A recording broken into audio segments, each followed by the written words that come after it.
আর লোডশেডিংটা যদি খুব বেশি হয় পরিমাণে, তখন আমরা পল্লী বিদ্যুতের অফিসের 14 গোষ্ঠী আমরা উদ্ধার করি, ওদের মা বাপের কবর জিয়ারত করি। তার মানে আমরা গরম কি করতে পারি না, সহ্য করতে পারি না। অথচ মাত্র কয় মাস, 4 মাস। তাপমাত্রা কত? সর্বোচ্চ 38। এটা হলো বাংলাদেশ।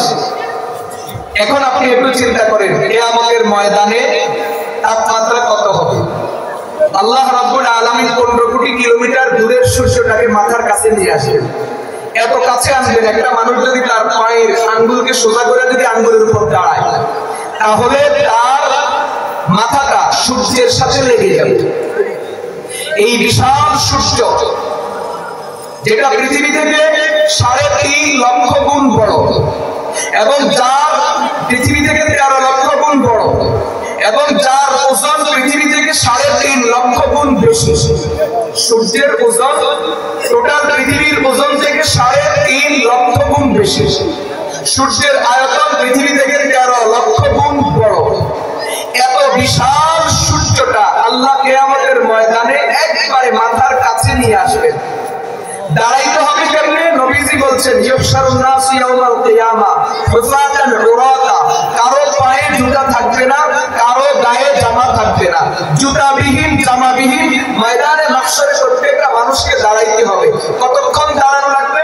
আল্লাহ কোরআনে বলছেন, তারুজুল মালাইকাতু ওয়ার রূহু ইলাইহি ফি ইয়াউমিন কানা মিকদারুহু 50 আলফ সানা, 50,000 বছর দাঁড়াইতে হবে। দুনিয়াতে 4 মাসের গরম সহ্য হয় না, তাও গরমের কারণে আমরা গোসল করি, লম্বা সময় ডুব দিয়ে পানির নিচে থাকি, ফ্রিজ থেকে ঠান্ডা পানি পান করি, কত রকমের কত কিছু করি, জামা কাপড় খুলে পুকুর ঘাটে গিয়ে বসে থাকি, জামা কাপড় খুলে গাছের নিচে বসে থাকি, কোন কাপ দিয়ে বাতাস আসতেছে দরজা জানালা খুলে দিয়ে বসে থাকি। ময়দানে মাহশরে বসার সুযোগ নাই, দৌড়ানোর সুযোগ নাই, গাছের নিচে যাওয়ার সুযোগ নাই, পুকুর ঘাটে যাওয়ার সুযোগ নাই। সেখানে কেউ আপনাকে ফ্রিজ থেকে ঠান্ডা পানি দিবে না, কেউ আপনার জন্য হাত পাখা দিয়ে বাতাস করবে না, সেখানে কোনো ইলেকট্রিসিটির ব্যবস্থা থাকবে না। এমন কঠিন গরমের ভিতরে 50,000 বছর ঠাই আপনাকে দাঁড়িয়ে থাকতে হবে। তাও দাঁড়ানোর অবস্থা কি হবে? পায়ে থাকবে না জুতা, গায়ে থাকবে না জামা। সামনে যেহেতু রমজান মাস, তাহলে একটা হাদিস শুনাইতাম, শোনাবো? কিয়ামতের ময়দানে এই 50,000 বছর যে মানুষ দাঁড়ানো থাকবে, সবাই থাকবে উপবাস, পেটে ক্ষুধা, পিপাসা, খাবারের কোনো ব্যবস্থা নাই থাকবে না, পানির কোনো ব্যবস্থা থাকবে না, সম্পূর্ণ উপবাস। 50,000 বছর। এই 50,000 বছর শেষ হওয়ার পরে এরপরে কি? এরপরে হয়তো জাহান্নাম না হয় জান্নাত।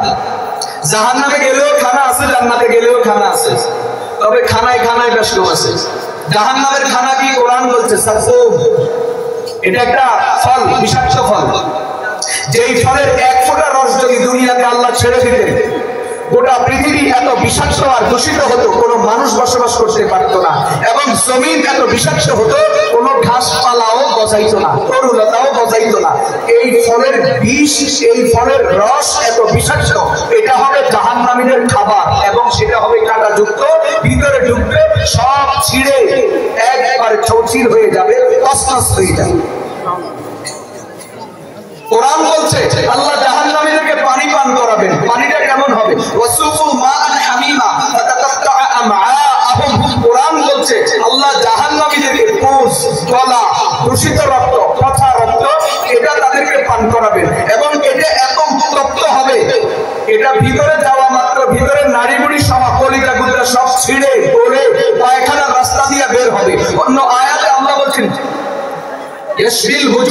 এটা এত গরম হবে, চেহারার সামনে ধরা মাত্রই জিহ্বা এবং ঠোঁট সব জ্বলে পুড়ে ছাই হয়ে যাবে। কিন্তু বলবেন হুজুর এত দুর্গন্ধ, এত উৎকট গন্ধ এবং এত গরম, খাবি কেন? ওই জাহান্নামের পরিস্থিতি এত ভয়াবহ হবে, এটা না খাইয়া উপায়ও থাকবে না, এত কষ্ট জাহান্নামে পাবে, এমন জ্বলা জাহান্নামে জ্বলবে, ভিতরে এরকম সব জ্বলে পুড়ে খারখার হয়ে যাবে, না খাইয়া উপায় থাকবে না, কিন্তু খাইতে গেলে পরিণাম হবে এটা। আর জান্নাতে গেলেও খানা আছে, বলেন জান্নাতে গেলেও কি আছে? জান্নাতের খাবার কেমন হবে? কোরআন বলছে মাসালুল জান্নাতিল্লাতী উইদাল মুত্তাকুন, আল্লাহ বলেন মুত্তাকিদের জন্য আমি যেই জান্নাত প্রস্তুত করে রেখেছি, শুনবা সেই জান্নাতের উদাহরণ কেমন। ফিহা আনহারুম মিন মাইন গায়রি আসিন, জান্নাতের মধ্যে তোমাদের জন্য পানির নহর থাকবে। কেমন পানি? আমাদের দুনিয়াতে যে বোতলজাত পানি আছে, মাম আছে, প্রাণ আছে, ইস্পা আছে, আরো কত রকমের পানি আছে, এই পানিগুলোর গায়ে দেখবে একটা ডেট লেখা থাকে। ডেটটা শেষ হয়ে যাবে, এই পানিগুলো খাওয়া যাবে না, বিষাক্ত হয়ে যাবে। এবং এই পানিগুলোকে স্বচ্ছ রাখার জন্য পানিগুলোর সাথে একটা মেডিসিন মিশানো হয়। যখন ডেট শেষ হয়ে যাবে তখন ওই পানি থেকে মেডিসিনগুলো আলাদা হয়ে বোতলের তলায় দেখবেন শ্যাওলার মতো পড়ে গেছে। এটা হলো দুনিয়ার পানি। পুকুরের পানি শ্যাওলা পড়ে যায়, নদীর পানি ঘোলা নোনা, সাগরের পানি ঘোলা নোনা। এই তো দুনিয়ার পানির অবস্থা। আমাদের দেশে যে সুইমিং পুল গুলো আছে, সুইমিং পুলের পানিও কিছুদিন পর পর পরিবর্তন করতে হয়, না হয় সেটার মধ্যে দুর্গন্ধ হয়ে যায়, সেটাও অস্বচ্ছ এবং অপরিষ্কার হয়ে যায়। আল্লাহ বলছেন এই শোনো, তোমাদের জন্য জান্নাতে যে পানির ব্যবস্থা করে রেখেছি, কোটি কোটি বছর পার হবে, কখনো দুর্গন্ধ হবে না, কখনো বিপন্ন হবে না, কখনো স্বাদ নষ্ট হবে না, কখনো শ্যাওলা পড়বে না। কোটি কোটি বছর পরেও সেটা সুস্বাদু এবং মজাদার থাকবেই থাকবে।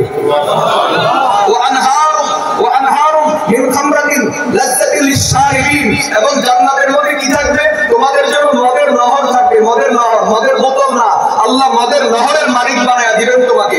দুনিয়ার মদ আর জান্নাতের মদের কি রকম?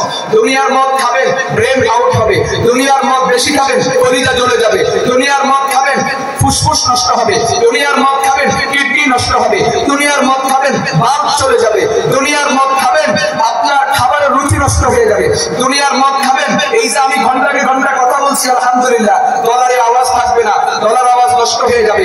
দুনিয়ার মদ খাবেন খাবারের রুচি নষ্ট হবে, দুনিয়ার মদ খাবেন খাবারের মধ্যে বদহজম তৈরি হবে, দুনিয়ার মদ খাবেন পেট বেড়ে যাবে, দুনিয়ার মদ খাবেন যৌনশক্তি খতম হয়ে যাবে, দুনিয়ার মদ খাইতে থাকবেন আপনার একটা পর্যায়ে সন্তান হবে না, যদি সন্তান হয় আপনার পরবর্তী প্রজন্ম মেধাবী হবে না, সব হাবাগোবা অটিজম তৈরি হবে।